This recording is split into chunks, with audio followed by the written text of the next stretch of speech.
आज का अपडेट सिर्फ ग्रीन कार्ड एप्लीकेंट्स के लिए नहीं बल्कि उन लाखों भारतीयों के लिए भी बहुत अहम है जो सालों से अमेरिका में रहकर परमानेंट रेजिडेंसी का इंतजार कर रहे हैं। कुछ दिन पहले एक यूएससीआईएस मेमो ने बड़ी चिंता पैदा कर दी थी क्योंकि उससे ऐसा संकेत मिला था कि ग्रीन कार्ड के लिए आवेदन करने वाले लोगों को अमेरिका छोड़कर अपने देश वापस जाना पड़ सकता है और वहीं से अपने केस का फैसला आने का इंतजार करना होगा। लेकिन अब डिपार्टमेंट ऑफ होमलैंड सिक्योरिटी यानी डीएचएस ने इस पूरे मामले पर नई सफाई दी है। आज इस वीडियो में हम समझेंगे आखिरकार पहले मेमो में क्या कहा गया था, अब डीएचएस ने क्या स्पष्ट किया है, कौन से नियम पहले से लागू हैं और भारतीय प्रोफेशनल स्टूडेंट्स और फैमिलीज के लिए इसका असली मतलब क्या है। तो चलिए फिर जल्दी से वीडियो को शुरू करते हैं। हाय, मेरा नाम है वर्षा दुबे और आप मुझे देख रहे हैं एनबीटी टेक एड पर। मामला 21 मई को जारी हुए यूएससीआईएस के एक पॉलिसी मेमोरेंडम से शुरू हुआ।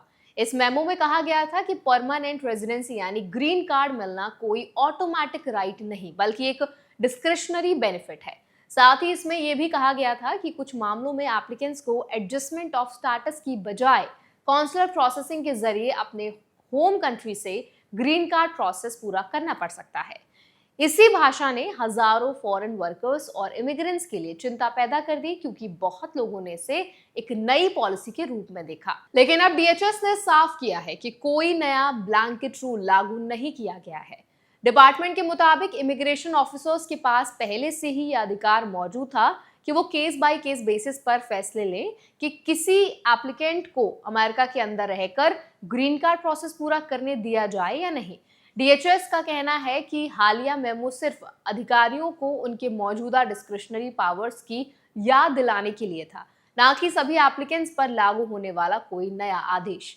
यानी सबसे इंपॉर्टेंट बात यह है कि अधिकांश ग्रीन कार्ड एप्लीकेंट्स को अमेरिका छोड़ने की जरूरत नहीं होगी। डीएचएस ने स्पष्ट किया कि बड़ी संख्या में लोग पहले की तरह अमेरिका में रहते हुए अपने एप्लीकेशन के फैसले का इंतजार कर सकेंगे। इसलिए जिन लोगों को ये डर था कि अब हर एप्लीकेंट को अपने देश वापस भेज दिया जाएगा, उनके लिए एक राहत की खबर है। अब सवाल यह है कि किन मामलों में अधिकारियों का डिस्क्रिशन इस्तेमाल हो सकता है। डीएचएस ने डिटेल से कोई सूची जारी नहीं की है, लेकिन ये जरूर कहा है कि वीजा ओवरस्टे या कुछ other immigration related concerns individual decisions को इम्पैक्ट कर सकते हैं। इसका मतलब ये है कि हर केस को अलग अलग तरह से देखा जाएगा और सभी एप्लीकेंट्स को एक ही नजरिए से नहीं परखा जाएगा। यहाँ भारतीय प्रोफेशनल्स के लिए एक अहम बात समझना जरूरी है। अगर कोई व्यक्ति लीगल स्टेटस में अमेरिका में रह रहा है, उसके डॉक्यूमेंट सही हैं और उसका ग्रीन कार्ड प्रोसेस नियमों के अनुसार चल रहा है, तो इस क्लैरिफिकेशन के बाद उसके लिए कोई सीधा पॉलिसी शॉक नहीं दिखता।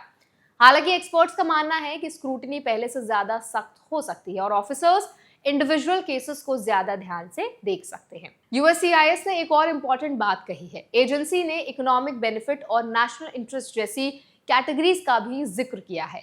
इसका मतलब है कि कुछ मामलों में अगर किसी एप्लीकेंट की मौजूदगी अमेरिका के आर्थिक या राष्ट्रीय हित से जुड़ी मानी जाती है, तो उसके लिए अतिरिक्त फ्लेक्सिबिलिटी मौजूद रह सकती है। इस पूरे मामले से भारतीय एप्लीकेंट्स को एक सीख जरूर मिलती है।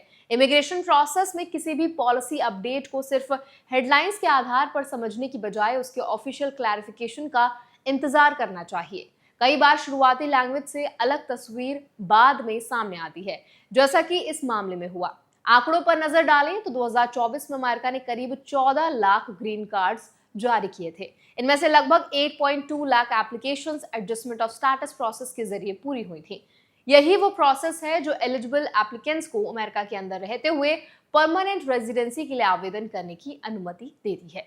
फिलहाल डीएचएस का कहना है कि व्यवस्था जारी रहेगी और ज्यादातर लोग पहले की तरह अमेरिका में रहकर अपने एप्लीकेशंस के फैसले का इंतजार कर सकेंगे। कुल मिलाकर हालिया क्लैरिफिकेशन के बाद सबसे बड़ा संदेश यही है कि ग्रीन कार्ड एप्लीकेंट्स के लिए कोई ज्यादा रिटर्न होम रूल वाला जो भी रूल था वो लागू नहीं किया गया है। लेकिन साथ ही ये भी साफ है कि इमिग्रेशन ऑफिसर्स के डिस्क्रिशनरी पावर्स पर अब पहले से ज्यादा ध्यान दिया जा रहा है।